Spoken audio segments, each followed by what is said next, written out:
بسم اللہ الرحمن الرحیم۔ حضرت سمرہ بن جندب رضی اللہ عنہ فرماتے ہیں کہ رسول اللہ صلی اللہ علیہ وسلم اکثر اپنے صحابہ رضی اللہ عنہ سے پوچھا کرتے تھے کہ تم میں سے کسی نے کوئی خواب دیکھا ہے؟ جو کوئی خواب بیان کرتا تو آپ اس کی تعبیر ارشاد فرماتے۔ ایک صبح رسول اللہ صلی اللہ علیہ وسلم نے ارشاد فرمایا، رات کو میں نے خواب دیکھا ہے کہ 2 فرشتے میرے پاس آئے اور مجھے اٹھا کر کہا ہمارے ساتھ چلیں۔ میں ان کے ساتھ چل دیا۔ ایک شخص پر ہمارا گزر ہوا جو لیٹا ہوا ہے اور دوسرا اس کے پاس پتھر اٹھائے ہوئے کھڑا ہے، اور وہ لیٹے ہوئے شخص کے سر پر زور سے پتھر مارتا ہے جس کی وجہ سے اس کا سر کچل جاتا ہے اور پتھر لڑک کر دوسری طرف چلا جاتا ہے۔ یہ جا کر پتھر اٹھا کر لاتا ہے، اس کے واپس آنے سے پہلے اس کا سر بالکل صحیح جیسے پہلے تھا ویسے ہی ہو جاتا ہے۔ پھر یہ اسی طرح پتھر مارتا ہے اور وہی کچھ ہوتا ہے جو پہلے ہوا تھا۔ میں نے ان دونوں سے تعجب سے کہا، سبحان اللہ، یہ دونوں شخص کون ہیں اور یہ کیا معاملہ ہو رہا ہے؟ انہوں نے کہا، چلے آگے چلے۔ ہم آگے چلے۔ ہمارا گزر ایک شخص پر ہوا جو چٹ لیٹا ہوا ہے اور ایک شخص اس کے پاس زبور لوہے کی کلے نکالنے والا آلہ لیے کھڑا ہوا ہے، جو لیٹے ہوئے شخص کے چہرے کے ایک جانب آ کر اس کا جبڑا اور آنکھ گتی تک چیرتا چلا جاتا ہے، پھر دوسری جانب بھی اسی طرح کرتا ہے۔ ابھی یہ دوسری جانب سے فارغ نہیں ہوتا کہ پہلی جانب بالکل اچھی ہو جاتی ہے اور اسی طرح کرتا رہتا ہے۔ میں نے ان دونوں سے کہا، سبحان اللہ، یہ دونوں کون ہیں؟ انہوں نے کہا، چلے آگے چلے۔ ہم آگے چلے۔ ایک تنور کے پاس پہنچے جس میں بڑا شور گل ہو رہا ہے۔ ہم نے اس میں جھانک کر دیکھا تو اس میں بہت سے مرد عورتیں ننگے ہیں۔ ان کے نیچے سے آگ کا ایک شعلہ آتا ہے جو ان کو اپنی لپیٹ میں لیتا ہے تو وہ چیخنے لگتے ہیں۔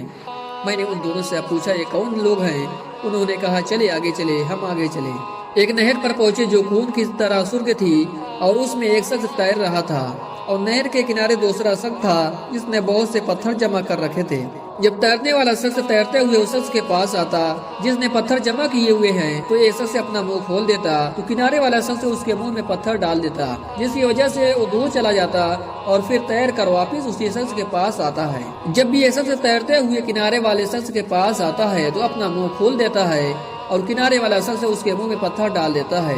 میں نے ان دونوں سے پوچھا، یہ دونوں شخص کون ہیں؟ ان دونوں نے کہا، چلے آگے چلے۔ ہم پھر آگے چلے تو جتنے بدصورت آدمی تم نے دیکھے ہوں گے ان سب سے زیادہ بدصورت آدمی کے پاس سے ہم گزرے۔ اس کے پاس آگ جل رہی تھی جس کو بھڑکا رہا تھا اور اس کے چاروں طرف دوڑ رہا تھا۔ میں نے ان سے پوچھا، یہ شخص کون ہیں؟ انہوں نے کہا، چلے آگے چلے۔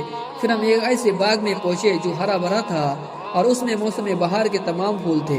اس باغ کے درمیان ایک بہت لمبے صاحب نظر آئے۔ ان کے بہت زیادہ لمبے ہونے کی وجہ سے میرے لیے ان کو سر کو دیکھنا مشکل تھا۔ ان کے چاروں طرف بہت سارے بچے تھے۔ اتنے زیادہ بچے میں نے کبھی نہیں دیکھے۔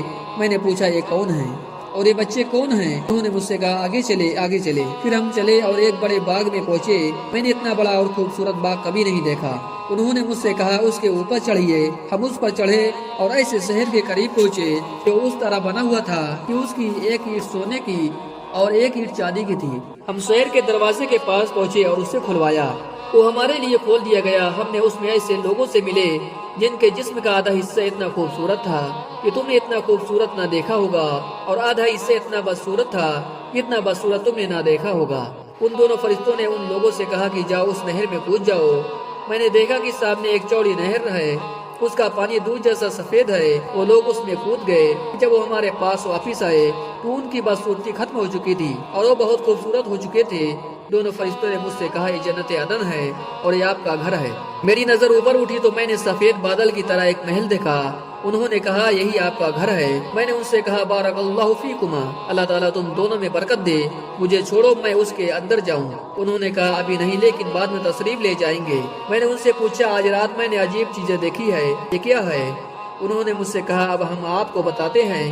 پہلا شخص جس کے پاس سے آپ گزرے اور اس کا سر پتھر سے کچلا جا رہا تھا، وہ شخص ہے جو قرآن سیکھتا ہے اور اس کو چھوڑ دیتا ہے، نہ پڑھتا ہے نہ عمل کرتا ہے، اور فرض نمازیں چھوڑ کر سو جاتا ہے۔ دوسرا وہ شخص ہے جس کے پاس سے آپ گزرے اور اس کے جبڑے اور آنکھ کو گندی تک چیرا جا رہا تھا۔ یہ وہ شخص ہے جو صبح گھر سے نکل کر جھوٹ بولتا ہے اور وہ جھوٹ دنیا میں پھیل جاتا ہے۔ تیسرے وہ ننگے مرد عورتیں جنہیں آپ نے تنور میں جلتے ہوئے دیکھا تھا، زناکار مرد اور عورتیں ہیں۔ چوتھے وہ شخص جس کے پاس سے آپ گزرے جو نہر میں تیر رہا تھا اور اس کے منہ میں پتھر ڈالا جا رہا تھا، سود خور ہے۔ پانچواں وہ بدصورت آدمی جس کے پاس سے آپ گزرے جو آگ جلا رہا تھا اور اس کے چاروں طرف دوڑ رہا، جہنم کا دروگہ ہے جس کا نام مالک ہے۔ چھٹے وہ صاحب جو باغ میں تھے، حضرت ابراہیم علیہ السلام ہیں۔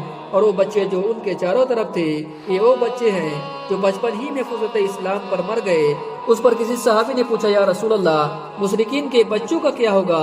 آپ صلی اللہ علیہ وسلم نے ارشاد فرمایا مشرکین کے بچے بھی وہی تھے، اور وہ لوگ جن کا آدھا جسم خوبصورت اور آدھا جسم بدصورت تھا یہ وہ لوگ تھے جنہوں نے اچھے عمل کے ساتھ برے عمل کیے، اللہ تعالیٰ نے ان کے گناہ معاف کر